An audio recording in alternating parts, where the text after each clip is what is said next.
नमस्कार, मैं ज्योतिषी मंजूश्री। छोटों को ढेर सारा आशीर्वाद, बड़ों को दिल से प्रणाम और मेरे सभी साथियों को बहुत-बहुत प्यार। एक पिता मेरे पास आए जो बहुत दुखी थे अपने बच्चे के नशा के कारण।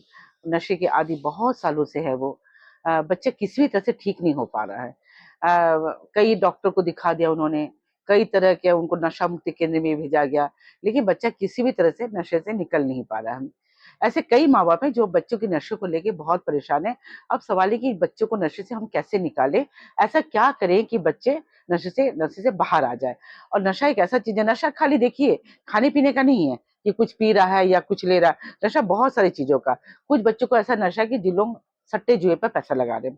माँ-बाप के घर का पैसा लेके चले आ रहे हैं, पिता से चोरी करके पैसा लेके चले आ रहे हैं, सट्टे जुए में लगा दे रहे हैं और पैसा पूरी तरह से डूब जा रहा है। फिर आते हैं, फिर उम्मीद से जाते हैं कि इस बार शायद मैं जीत जाऊँगा, इस बार मेरे सही। तो इस तरह का भी एक नशा है। कुछ नशे ऐसे हैं जो वैवाहिक घर में हो रहा है, विवाहित घर में चाहे पति हो, पत्नी हो, कि कोई ऐसा है कि तीसरा प्रवेश कर गया और उनका लगाव इतना ज़्यादा है, इतना नशा है कि उनको अपने घर के प्रति मन नहीं है। घर में किसी तरह का कोई भी वो कॉन्ट्रिब्यूशन नहीं करना चाहते, घर में कोई लगाव ही नहीं है उनको, कोई लेना-देना नहीं है अपने बच्चों से, बीवी से या पत्नी को पति से, इस तरह की प्रॉब्लम, ये भी एक तरह का नशा है। तो इस तरह की प्रॉब्लम्स हम किस तरह से हटाएँ? कैसे करें कि ये घर सुरक्षित हो जाए, बच्चे नशे से मुक्ति से बाहर आ जाएँ? क्योंकि देखिए अगर आप ऐसे बच्चों को जब मना करते हैं ना, तो ये लोग बहुत अग्रेसिव हो जाते हैं। अब खूब ज़्यादा गुस्से होके ये आपको मारने को कट करेंगे या अपने आप पर टॉर्चर करने लग जाते हैं कि मैं ही मर जाता हूँ, मैं ही निकल जाता हूँ। तो इस तरह के बहुत सारे प्रॉब्लम जो माँ-बाप बहुत परेशान हो गए हैं, तो करें तो क्या? कई पत्नियाँ परेशान हैं अपने पति की हरकतों से, तो आपको करना क्या है? देखिए बहुत छोटा-सा चीज़ है जो आप कर सकते हैं क्योंकि देखिए आप दवाई दे के देख लिए, आप समझा के देख लिए, अब सब कुछ है। अब मैं अपने ज्योतिष शास्त्र के अनुसार आपको कुछ चीज़ें बता रही हूँ जो आपको करना चाहिए, जो लिखा है, हमारे शास्त्रों में लिखा है। ये अगर आप कर सकते हैं, तो जान लीजिए कि ये धीरे-धीरे इस टाइप की नशाएँ कम होंगी और ये सांसारिक होंगे, इनको अपने अच्छे-बुरे का ध्यान होगा। देखिए, नशा तो छोड़ने के लिए जब तक आप अपने मन से नहीं सोचेंगे कि नहीं मुझे छोड़ना है, मुझे बाहर निकलना है, मैं कुछ अच्छा करना चाहता हूँ, तभी भी ईश्वर आप पर कृपा करेंगे। अगर आपने ये सोच लिया कि मुझे कुछ भी नहीं करना, मुझे ऐसा ही रहना, मैं ऐसा ही हूँ, तो थोड़ी मुश्किल हो जाती है। तो अब मैं ज्योतिष शास्त्र के अनुसार कह रही हूँ कि आपको करना क्या है। देखिए, शमी का पेड़ आपने देखा होगा, आपके आस-पास कहीं न कहीं होगा, नहीं होगा तो पता कर लीजिए, कई कई बार किसी मंदिर में भी होता है। शमी का पेड़ शनि भगवान को बहुत पसंद है, शंकर जी को भी बहुत पसंद है, अति प्रिय है। तो आपको करना क्या है, शमी का पेड़ अगर नहीं है, तो अपने गमले में छोटा-सा एक लगा लीजिए और हमेशा ध्यान रखिए जब शमी का पेड़ लगाएँगे, आपके घर के अंदर नहीं होना चाहिए। ये आपके बाउंड्री वॉल के अंदर हो सकता है, लेकिन घर के अंदर मत लगाइएगा। उसको लगाना कहाँ है? आप उसको हमेशा जब आप आपके घर से निकलेंगे, तो ये आपके दाहिने तरफ होना चाहिए, ठीक है? दाहिने साइड होना चाहिए और आस-पास अगर हो सकता है, एक तुलसी का पेड़ आप ज़रूर लगाइएगा, उनके आस-पास एक तुलसी का पेड़ लगा दीजिएगा। अब आपको करना क्या है? आप उस गमले में जाइएगा, जहाँ आपको शमी का पेड़ है, वहाँ अपना एक आसन लेके बैठिए। बैठने के बाद आपको 2 कलश लेना है, एक कलश में आपको कच्चा दूध लेना है और एक कलश में गंगा जल लेना है। गंगा जल अगर नहीं है, तो आप पानी लीजिए, पानी में थोड़ा-सा गंगा जल मिला दीजिए, आप ये कर सकते हैं। कच्चा दूध में आपको प्योर कच्चा दूध नहीं चाहिए, आपको थोड़ा पानी और कच्चा दूध मिक्स करके लेके जाना है। जाइए, वहाँ जाके बैठिए, बैठने के बाद सबसे पहले आप जो गंगा पानी और जल वाला मिक्स जो लोटा में लिए हैं आप वो तांबे का लोटा हो सकता है या मिट्टी का भी हो सकता है। मिट्टी का होगा तो ज़्यादा अच्छा है, आप मिट्टी के लोटे का ज़्यादा इस्तेमाल करिएगा। वो आप पेड़ में डालिए, पेड़ में डालिए, जड़ में डालिए, जड़ में डालकर देखेंगे आप वो पेड़ थोड़ा-सा मिट्टी थोड़ी गीली हो गई है।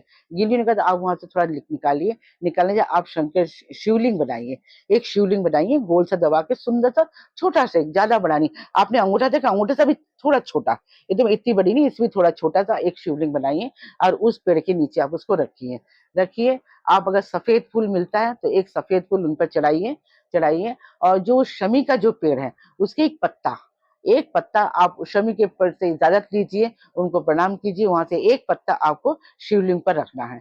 ये करिएगा और आपको अपने घर से बेलपत्ती ले जाना है, या तो 3 या तो 5, है ना? बेलपत्ती बेलपत्ती देखिए एक एक बेलपत्ती यानी कि 3 पत्ता होना चाहिए, उसमें 3 पत्ती होना चाहिए। ऐसा नहीं कि आपने खाली 1 पत्ती लिया, वो 3 पत्ती मिलके ही 1 बेलपत्ती होता है।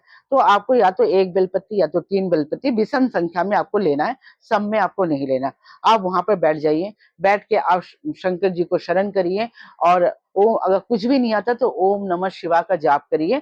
करने के बाद वो बेलपत्ती आप शंकर जी के ऊपर चढ़ा दीजिए। चढ़ा देने के बाद आपके पास जो दूध है, कच्चा दूध है, उस दूध से आप उसको अभिषेक करिए। अभिषेक करके हाथ जोड़िए, 108 बार शंकर जी का नाम लीजिए। लेने के बाद आप वो देखेंगे जैसे ही आप दूध डालेंगे जो शिवलिंग है वो धीरे-धीरे से वो गलने लग जाएगा। वो मिट्टी में आपको लगेगा मिक्स हो गया। उसके बाद आप हाथ जोड़िए, जोड़ने को वो जो बेलपत्ती आपने रखा था, बेलपत्ती को घर ले आइए। घर ले आने के बाद आप उसको अच्छा जब बेलपत्ती आप तोड़ेंगे, देखिए अगर आप जब जिस दिन बेलपत्ती तोड़ेंगे, उस दिन वो मंगलवार होना चाहिए, ठीक है? मंगलवार को आप तोड़ के रखिए और ये काम जिस दिन आप करेंगे उस दिन शनिवार होना चाहिए।